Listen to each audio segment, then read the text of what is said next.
You know, there's a couple of different theories of how people arrive at their political views. One theory is that people arrive at them rationally. You know, they consider all kinds of different opinions and viewpoints, and they kind of take it all in, and they collect whatever objective evidence they can, and whatever sort of philosophical, reason-based arguments they can, and after having weighed all of it together, they form a reasonable view based upon the totality of what they've understood and experienced, right? That's one theory. Another theory is the environmental theory, I'm going to call it, right? According to the environmental theory, people's views aren't perfectly rational, but they're arrived at from external sources, right? So if you hear something repeated to you a lot, you're going to start to believe it necessarily. This is the root of groupthink. This is the root of like collective dogmatic belief. If a lot of people around you are saying the same thing over and over and over again, maybe you start to believe it. That could be why my political views are so idiosyncratic and weird. It's because as an open-minded person with too much time on his hands and access to the internet, I have had the environmental response of hearing completely contradictory views be repeated to me so many times that they all start to feel true, all simultaneously. All kinds of different political ideologies. I know enough about them that they all, in their own way, begin to feel true. Another theory as to how I got this way. Another theory of retracing my steps and figuring out what's wrong with me is dispositional politics. I take this idea from YouTuber McCullough, who talks about this a bit. I think this is an interesting subject of like, what if your politics kind of arise out of your personality? McCullough calls himself a dispositional conservative, which means that on a basic level, as a person, when he hears anything that's too like wild or extreme or out there, his instinct is kind of reel it back in. Be like, let's get back down to reality. Let's be reasonable here.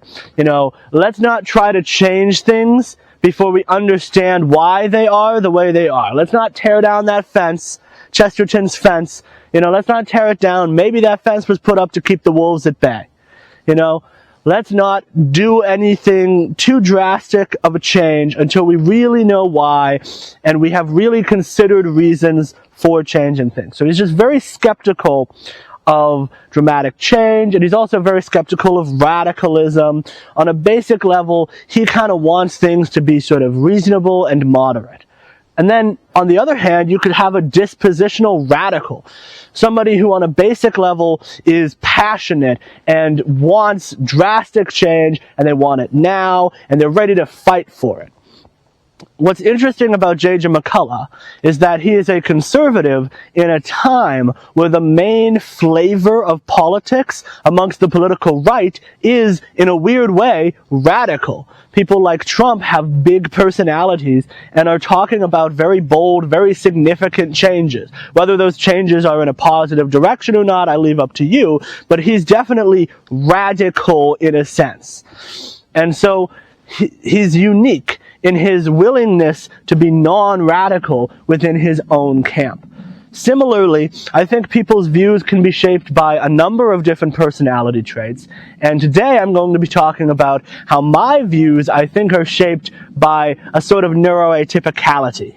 I know that I'm not alone in engaging in a process of sort of informal self-diagnosis of mental illness on the internet, and arriving at the conclusion that I have everything or nothing.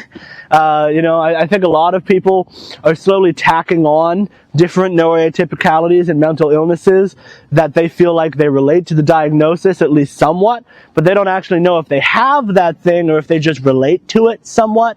You know, do I have ADHD, or am I just a person who procrastinates? Like, everyone procrastinates. Everyone kind of has some of the symptoms of ADHD. If ADHD is dopamine dysregulation, and what a person with good regulated dopamine looks like is somebody who's capable of forcing themselves to do tasks that are boring and uninteresting because they know it's necessary and it will be valuable for their life and for their happiness in the long run, if that's what a perfectly dopamine-regulated person looks like, then no one on earth is a perfectly dopamine-regulated person. We all have something, right? We all got a little something, you know? I almost want to circle back to the old-fashioned way of talking about things and stop calling people by various mental health labels and just be like, oh, you know, he's a little something. He's a little something. He's a little off, you know. He's a little bit funny. He's a little funny. I'm not saying he's slow. I'm just saying he's a little bit funny. You know, it's almost more accurate to say he's a little bit funny, I think, in a weird way, because it returns these binaries of diagnostics of do you have ADHD or not to the gradient that they are in reality. And I think very gradually the mental health field is turning more and more things that were previously understood as binaries into spectrums. Gender is now a spectrum, right? It used to be like you're either trans or you're not, but now it's understood in a more spectrum kind of a way. Autism is a spectrum. Even schizophrenia is being discussed as potentially being more of a spectrum than a binary sort of a thing. But the symptoms of my pattern of thought, I would argue, do not perfectly align with ADHD, nor do they perfectly align with autism, but a bit of both. And I'm not the only one to feel like that's a decent self-diagnosis, because there's a bunch of people on the internet who have formed this identity label of AuDHD, they call it. AuDHD, AuDHD. I've seen it in dating profiles. I've seen people talk about it in video essays. Mostly left-wing people, mostly culturally left-wing people, a lot of queer people are starting to self-identify with mental health labels like autism and ADHD, and to recognize that those things aren't necessarily mutually exclusive, which is true. You can have both. You can have autism and ADHD. But does everyone have autism and ADHD? Probably not. But maybe you do. I don't know, you know? Maybe I do, okay? So what are the symptoms of autism and ADHD then? Well, on one hand, I would argue that people with autism have to construct their frameworks of how they think about the world in a very bottom-up fashion. So what I mean by that is that maybe a neurotypical person can survive just based on vibes. You know, if the vibes are good around an idea or a set of ideas, then they're basically fine with it. Whereas an autistic person, they're maybe going to be a little bit more like that curious child who's always asking why. You know, why is it like that? And then they get an answer, and then they're like, but why is that like that? You know, like they want to get to the bottom of it. I think people with autism necessarily need to have a foundation in order to believe anything. Like for me, I don't understand on a vibes basis, like just be good to each other. Like most people could just get that. They're like, just don't be a dick. And that makes sense to them. But me, when people are like, just don't be a dick, I'm like, why? What's my incentive? What's my motivation? You know, why should I not be bad? Why should I do the right thing when no one is looking? And that's also a fundamental philosophical question, right? That's the question of morality. Some people define morality as the reason you do the right thing even when no one is looking. That's your basis of morality. So, you know, am I autistic or am I a philosopher? Yeah, I think that on a basic level, I require a higher threshold of information before I can even form a worldview. And it's very important to me that in a very logical way, like if A, then B, if B, then C, right? I need that like chain of logic to be perfectly connected. It's of vital importance to me that every step in that chain makes sense to me. I can't just be like, well, I agree with the conclusion, so we're basically on the same page. No. It matters to me not just whether somebody else agrees with my conclusions. It matters to me how they arrived at their conclusions. I want them to show their work. I'm constantly getting frustrated with people on the internet who agree with me, but who have arrived at their conclusions through really shoddy, illogical forms of argumentation. You know, if I look at your reasons for why you agree with me, and they're just full of logical fallacies and holes and places where you've talked past your opponent, I'm not going to agree with you. Take people who are pro-choice, right? A lot of pro-choice people say that pro-life people just want to control women's bodies. I don't think that's correct. I think most pro-life people are pretty open, sincere actors that have very clear philosophical reasons for why they believe that all life is sacred. And I don't think that's such a weird thing to believe. To be like, no, all life should matter. Like, that's a very simple, like, black and white view that I can totally see someone adopting for perfectly rational reasons that have nothing to do with feminism or patriarchy or wanting to control women's bodies. Like, I can see that being an ethical dispute that is going to be controversial from now until the end of time, because people are going to feel different ways about it ethically. I think that makes sense. For the same reason, you know, whether or not it's okay to eat meat feels like this almost eternal ethical dispute to me.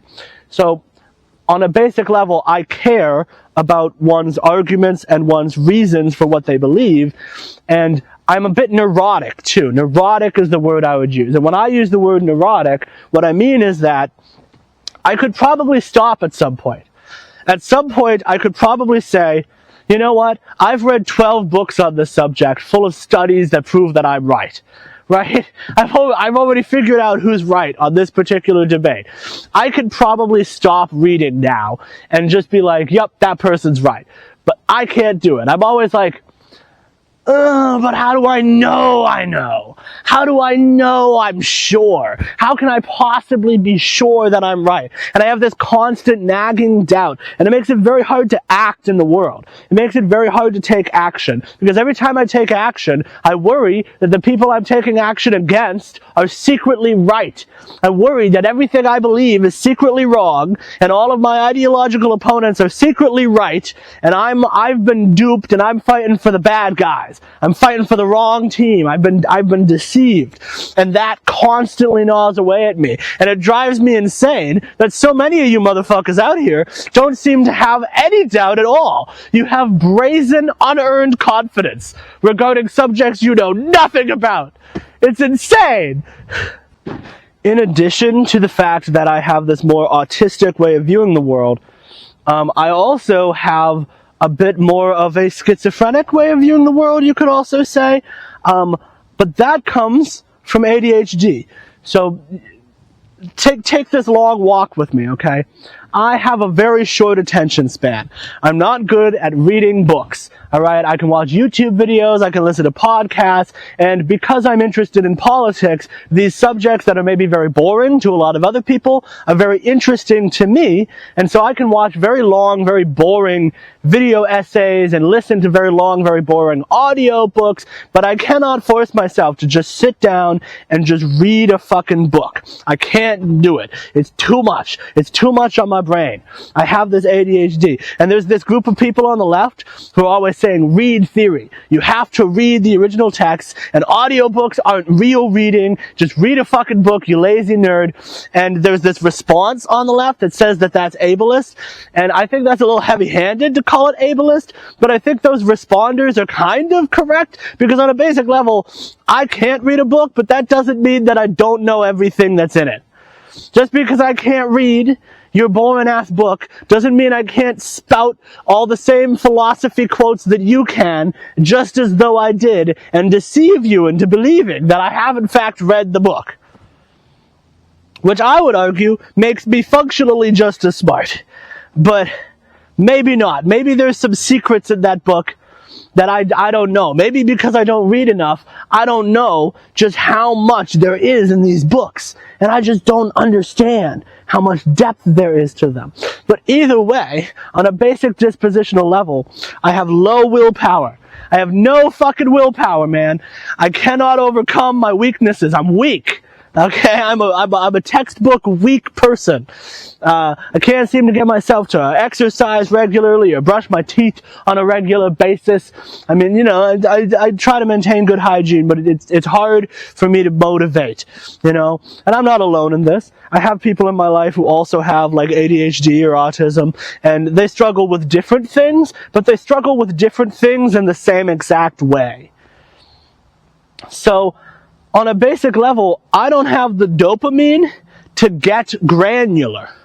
I do not have the dopamine to learn every fucking historical tidbit fact about the Soviet Union. I'm never going to read your history books about the history of the Soviet Union. So all of these inter-left disputes about different leftist sects that stem out of the Soviet Union and stem out of all these like communist countries having shoot-off disputes over the nature of history and all of their differing historiography, I do not know anything about any of that, and I do not intend to.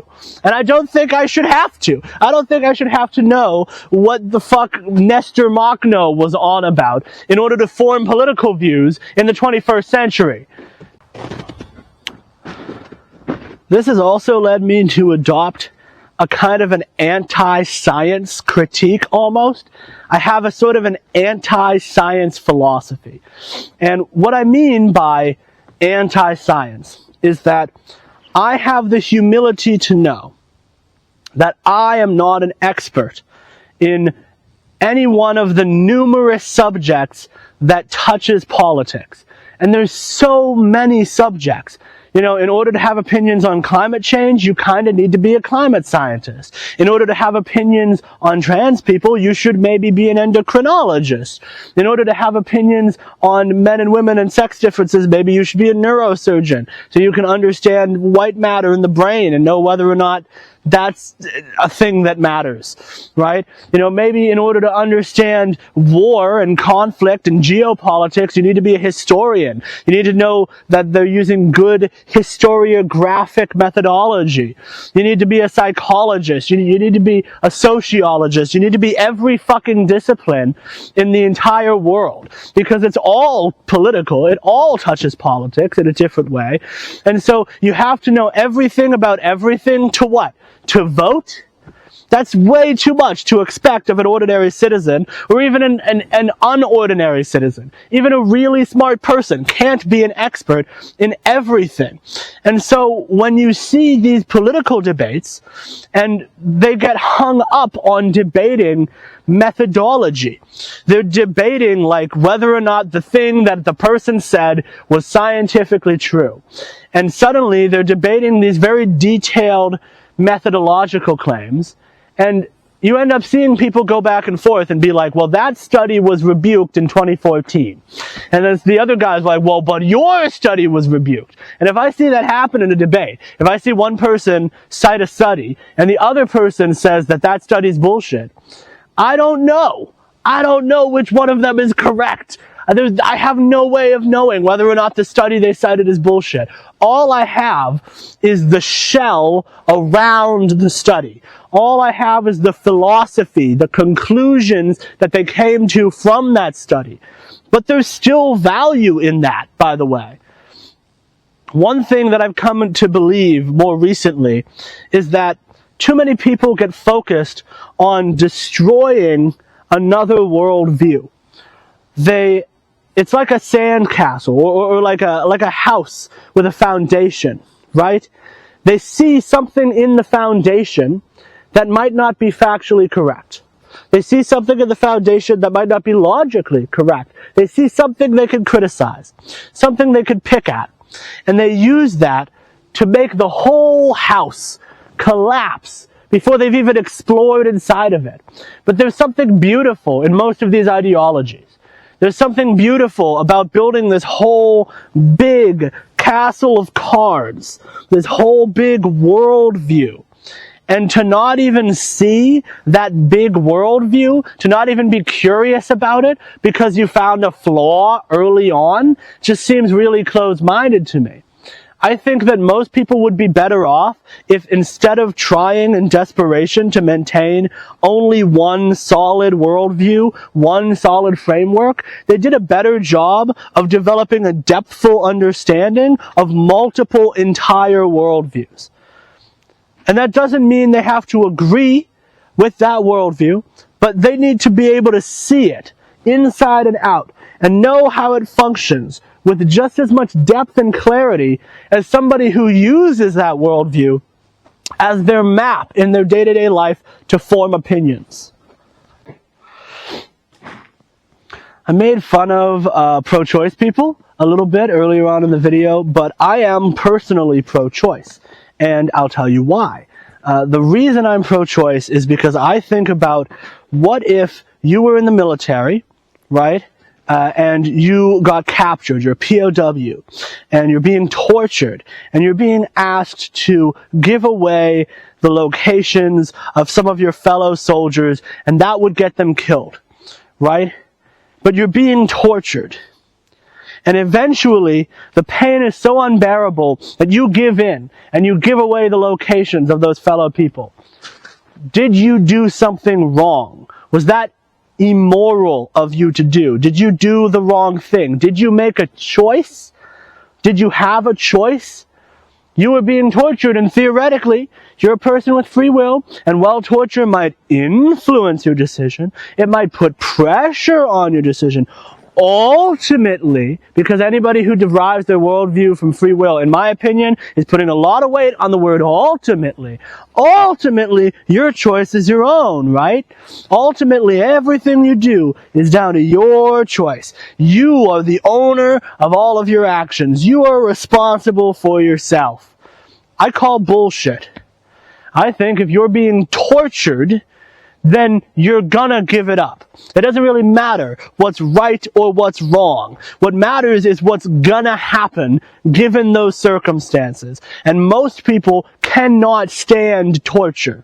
It has nothing to do with whether or not you're a tough person or not, or whether or not you're resilient.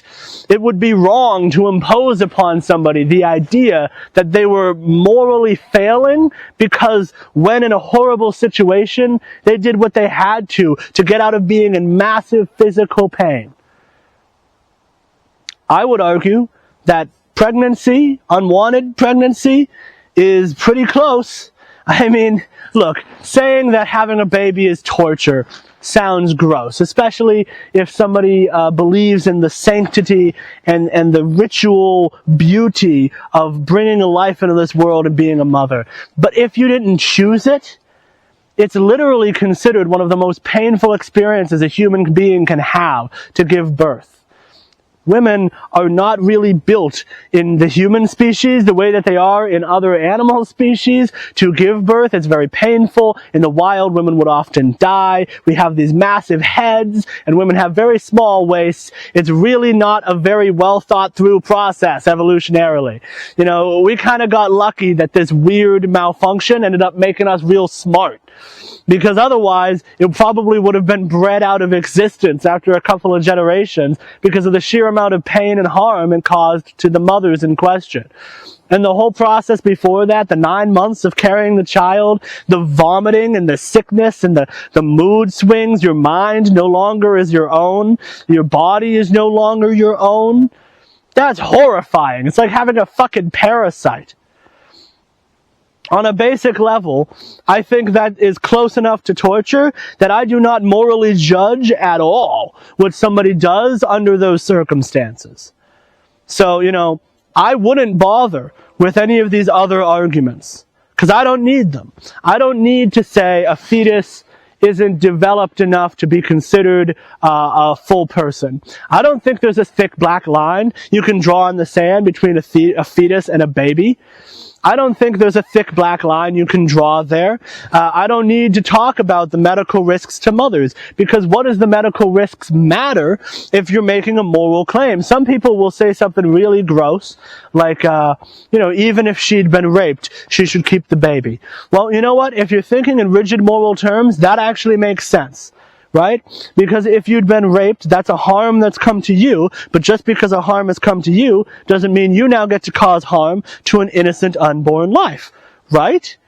So if you're thinking in morally rigid terms, a lot of the pro-life position, even the more extreme variants of the pro-life position, make perfect sense, and they rebuke any attempts of liberal argumentation. The reason why, despite all of that, I remain pro-choice is because I do not believe in moral responsibility as the basis of one's politics, point blank, period. I don't think it makes sense. I've been too morally irresponsible my entire life to use it as the basis of my politics. I'm lazy. Because of my ADHD, I am a procrastinator.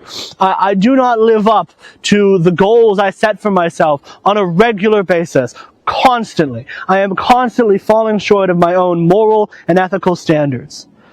I don't think that what matters is what's right to do. It would be right for me to work out and exercise and get fit. I think that would be the right choice for me in my life. That doesn't matter.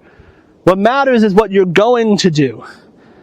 And if your brain's a little fucked up, then maybe you're just not going to do it. And I'm not saying that to be demotivating.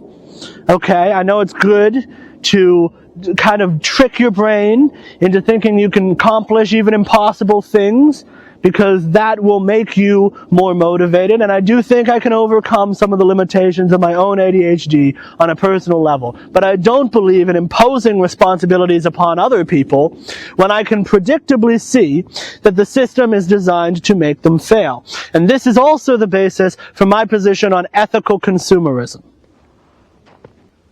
Now, I'm not the only person to criticize the idea of ethical consumerism on the left. And I tend to resonate with this sort of Marxist perspective that criticizes liberals for their emphasis on ethical consumerism. But I actually don't think the arguments that most Marxists make hold much water. So, on a basic level, I would argue that we have these massive systems, and these systems make it next to impossible for people to make the right choice. Say the right choice is to walk or bike to work instead of driving your car, because your car produces CO2 emissions, it produces fossil fuels, and that contributes to climate change. Let's say that would be the right thing, the moral thing for you to do as an individual. Now, I could try to make the usual socialist argument here and say, well, yeah, you can do a little bit as an individual, but ultimately we need dramatic political, societal, structural change to address those issues. We need to actually undo the systems of fossil fuel pumping into our environment on a deep policy level. We need dramatic policy change to change these things. And expecting people as individuals to just change their consumption habits a little bit, and that's going to stop capitalism from destroying the environment, that's not going to be enough. That's the usual argument, right? But if you make that argument, the ethical consumerism people, they're defensive, because they've been morally preaching to other people for years. And they have to protect their ego so that they don't think that they're causing harm to other people, right? So they have to come up with a response to that. And they've heard that before. That's not a new argument. So they come up with a response. Their response is that collective action and individual action are not mutually exclusive. And they're right. They're absolutely right. There is no reason that you cannot demand political changes on a big systemic level and still make changes on an individual level in your personal life. So, if that's the case, then we can continue judging people for making the wrong individual personal choices, right? Well, some people in the Marxist camp will argue that this is a misunderstanding of Marxist economics. That within a Marxist understanding of the economy, the idea that supply rises to match demand and falls with a decrease in demand is incorrect. because it's really more of a push distribution. This is not a Marxist term, push distribution, but I think it's a useful one for this conversation, where basically these factories overproduce. It's called the crisis of overproduction. They make too much stuff. They make too much stuff and they don't know what to do with or who to sell it to. And then they use things like advertising to create a market. They create a market and they force people to attach their identities to these products in order to get them to buy this excess supply. So by that logic, simply choosing not to consume the product won't affect its production because that product was being made anyways. The only thing that changes is that the companies have to work harder to advertise to people to get this product to be sold. According to this line of reasoning, the problem with ethical consumerism has nothing to do with individual versus collective action or the role of moral blame in society, and it has everything to do with a misunderstanding of economics that says that supply and demand are not really what shape the economy. I think if you want to understand this perspective better, I have a lot of respect for the YouTuber Peter Coffin. They write Substacks about this, and they also make YouTube videos about this subject. I think they're very intelligent in their own right. I don't agree with them about this, but I would suggest if you want to hear this argument from the person making the argument instead of my impression of it, I would suggest you go and you check them out. You make sure I'm not like misrepresenting their arguments here. I think that that's not an accurate way of thinking about this. For one thing, it's just clearly economically false. If everybody stopped eating meat tomorrow, companies would not continue producing meat for no one. So yeah, if you get enough people to boycott a product, it will eventually make some kind of an impact. Of course, if you get everybody to individually just choose to change their consumption choices, it will change something. I think it's almost absurd to think that getting everyone to stop eating meat won't stop meat from getting produced. I don't think that's economically or factually correct in any way. So on a basic level, I think that that argument falls apart. I would argue that a better argument for why we shouldn't care about ethical consumerism is just a general air of forgiveness towards the fact that people have very little willpower. And they are put into an environment that constantly incentivizes them to do the selfish thing. Maybe it's selfish to drive to work with CO2 in your tank. With CO2 coming out of your tank, I should say. Maybe that's a selfish thing to do, but it's so much easier than walking or biking. It's so convenient. And you could blame them for that. You could say, oh, you're a bad person. You should do the right thing even when it's hard. And good job. Good job being a moral individual. That's great. It doesn't help anything. Being moral will not get us out of this. The problem is that we are taking people who are fundamentally behaviorally incapable of being selfless all the time. I'm not even trying to say that everybody's a dick. I'm not trying to say that everybody is necessarily completely selfish at all times, in all contexts, that everybody's terrible and irresponsible. You know, I get that some people would criticize that as overly cynical. You can believe that people have kindness in their heart, that people are altruistic, even that people are trying to be altruistic most of the time. But sometimes they have to be selfish. Sometimes they just get overwhelmed by the sheer weight of the world. And the world is overwhelming us constantly.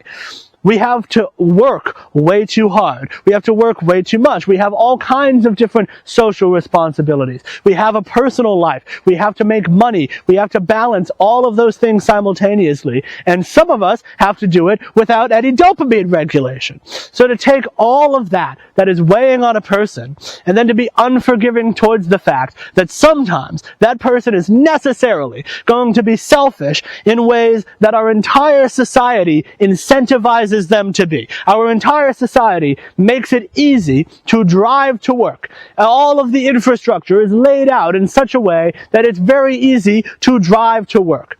And then to turn around and guilt trip that person morally for not contributing enough for doing that just seems deeply understanding, deeply wrong, and it just feels like it violates human behavior. On a basic level, it doesn't matter if the right thing to do is to bike to work.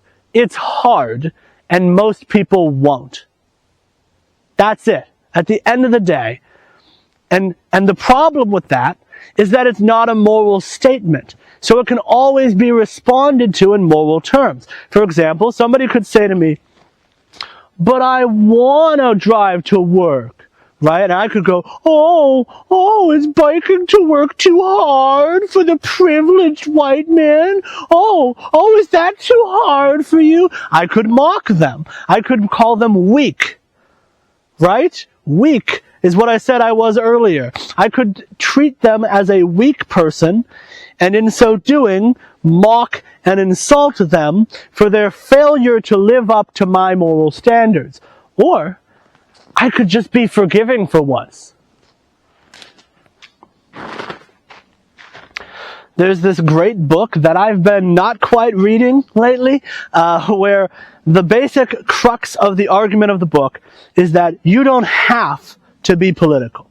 You shouldn't be morally required to be political. And in fact, he goes so far as to say that the vast majority of people would be better off spending their time on other things. That the money that they donate to political charities and causes and the time they put into protesting and activism could be better spent directly, materially helping the world through kind, charitable acts. Help out at the homeless shelter for the weekend instead of going to a protest. That's kind of the crux of his argument.